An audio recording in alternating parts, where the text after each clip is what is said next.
प्रायोजक हैं cancer healer centre, a new beginning.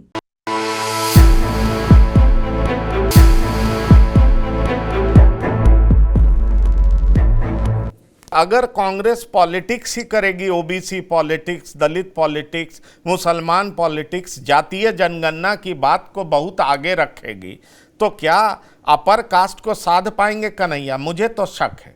ठीक है, अपर कास्ट के चेहरे के तौर पर कन्हैया हैं, पर कन्हैया की लोकप्रियता मुस्लिम समाज में भी बहुत है। सीमांचल में उनकी सभा में लोग अच्छी खासी संख्या में जुड़ते थे। तो एक चीज जो मैं प्रियदर्शी रंजन आपसे जानना चाह रहा हूं कि क्या कन्हैया या उनकी पार्टी अगर जातीय जनगणना को लेकर के इस तरीके से बात करती है कि ब्यूटी कॉन्टेस्ट में कोई दलित महिला क्यों नहीं है, प्रेस में कितने लोग ओबीसी वाले लोग हैं, तो अगर आप इस तरह का सवाल करते हैं तो क्या इन सवालों के जरिए भले ही आप कन्हैया को आगे कर दीजिए, अगड़ों का वोट ले पाएंगे क्या? हाँ, हो सकता है आप कुछ अगड़ों में ज्यादा टिकट बांटेंगे तो कुछ वोट उनका काट सकते हैं, लेकिन क्या ये आपको जीत की तरफ ले जाएगा? क्योंकि कांग्रेस को ने तो तय कर लिया है कि अब दलित पॉलिटिक्स करना है, ओबीसी पॉलिटिक्स करना है, मुस्लिम पॉलिटिक्स करना है। कर्नाटक में 4% आरक्षण दे रहे हैं, यह कैबिनेट से पास हो गया। तो कांग्रेस क्या करने जा रही है वो तो बहुत क्लियर है। मुझे लगता है सबसे ज्यादा खतरा अब कांग्रेस से उनके एलाइज को ही है, क्षेत्रीय दल को ही है, जिसके बारे में कांग्रेस समझ चुकी है कि इनकी वजह से ही हम सिर्फ दक्षिण भारत की पार्टी रह गए। बिल्कुल बिल्कुल, जो पॉइंट आउट आप कर रहे हैं कि कन्हैया के होने से क्या सवर्ण मतदाता इनकी ओर शिफ्ट कर जाएंगे, कांग्रेस की ओर, खास करके भूमिहार मतदाता जिस जाति से ये आते हैं, तो मुझे लगता है कि आंकड़ों पर एक बार गौर कर लेना चाहिए और कांग्रेस का ट्रैक रिकॉर्ड भी देख लेना चाहिए। आंकड़े ये बताते हैं कि पिछले 3 दशकों में, तकरीबन 3 दशकों में कभी भी ऐसा मौका नहीं आया जब बिहार के भूमिहार जिस जाति से कन्हैया आते हैं 10% या 12% से अधिक भारतीय जनता पार्टी से अलग जाकर के वोट किया है।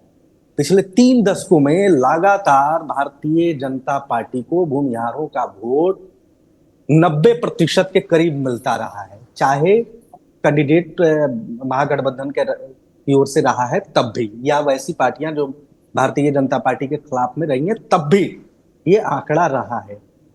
वही बात है कि जो समीकरण साधने की बात हो रही है उसमें अल्लाह बरू जी का भी नाम आ रहा है कि अल्लाह बरू ब्राह्मण है तो ब्राह्मण लोगों का भी झुकाव होगा। समीकरण की जो बात हो रही है उसमें भी मैं एक ऐड कर देना चाहता हूं कि मदन मोहन झा जब प्रदेश अध्यक्ष थे, उनके नेतृत्व में भी कांग्रेस ने चुनाव लड़ा है, तो उस समय का भी आंकड़ा आप देख लीजिए। क्या ब्राह्मण लोग मुखातिब हो गए कांग्रेस की ओर?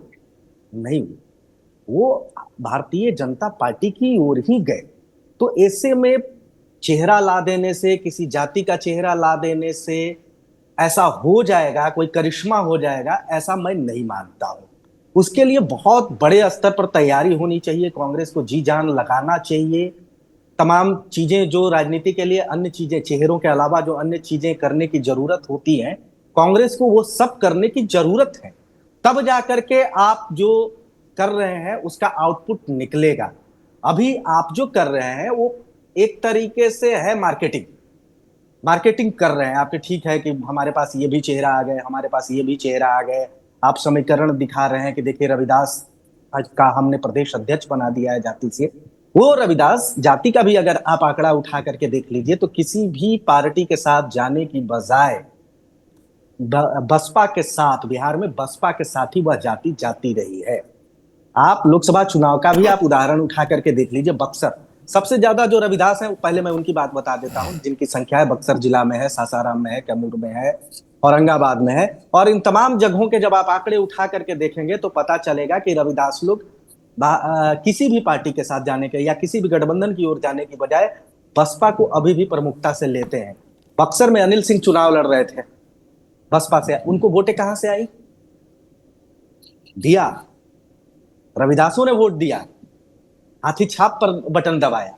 तो अभी भी बड़ी चुनौती है कि आप नेता तो ला रहे हैं, लेकिन उस नेता का क्या इंपैक्ट है। कन्हैया की ही जब आप बात करते हैं तो कन्हैया का जनाधार पैन इंडिया हो सकता है, उनकी लोकप्रियता पैन इंडिया हो सकती है, लेकिन जब जनाधार की आप बात करेंगे, बिहार में जनाधार की बात करेंगे, तो शायद वैसा नहीं दिखेगा। कन्हैया आजमा भी चुके हैं, बेगूसराय से भी चुनाव लड़ भी चुके हैं, प्रायोजक हैं cancer healer centre, a new beginning.